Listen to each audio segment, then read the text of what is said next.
Jeanette Reyes is standing by for us live, and she, not 15 minutes or so ago, provided a key piece in this puzzle.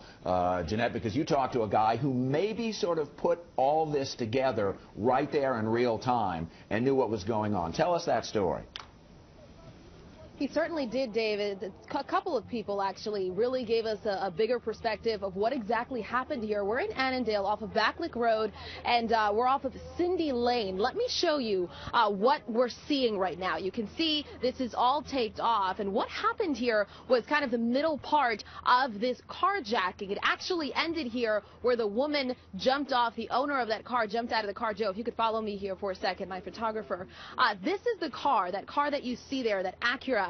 That was hit by that Toyota Camry that we're talking about. That woman, according to a man that I talked to, told me that she had gotten her car earlier this morning, didn't see anything out of the ordinary, backed out of her driveway, and a man popped out of the back seat and said, "Ma'am." And she absolutely lost it, understandably so. And so she swerved off of the road, off of a main road, the opposite side of the road, crossed 2 lanes, and ended up here and slammed into this car here. Joe, if you could follow me for a second, I want to show you the damage, how significant it is on the passenger side of this car. Take a look at that. That's pretty significant damage. It just slammed into the car there.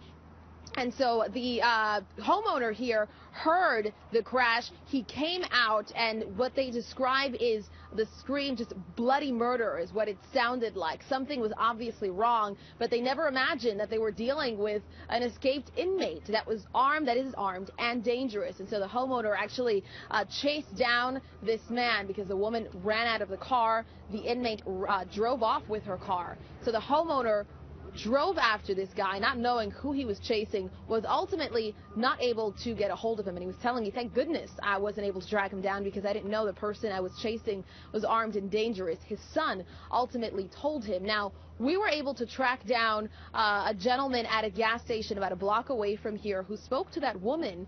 She's about in her 50s. He described her as Filipino, an older woman, and he said, you know, what happened? The woman came in, she was hysterical, and asked her what happened, and that's when she described everything. She didn't know that this was the inmate police have been looking for all morning. And he said, you know, this is the guy that they've been looking for hours. And so he said she was shaken, she was hysterical. They called police, and police went and talked to her. She wasn't visibly injured, but guys, this is just absolutely incredible for the people here. They're absolutely shaken, especially those that have seen the news reports about this man. They never expected that it would end at their doorstep, that this inmate who's armed and dangerous, who will obviously stop at nothing, would end up right at their front door and just drive off. And as you know, there is a manhunt underway. This man is still on the run in that Toyota Camry, a silver Toyota Camry, 2002. Police are still trying to track him down. As far as everything goes on this end in terms of injuries, no one has been hurt, thank goodness, but still, understandably, very shaken people here. Back to you.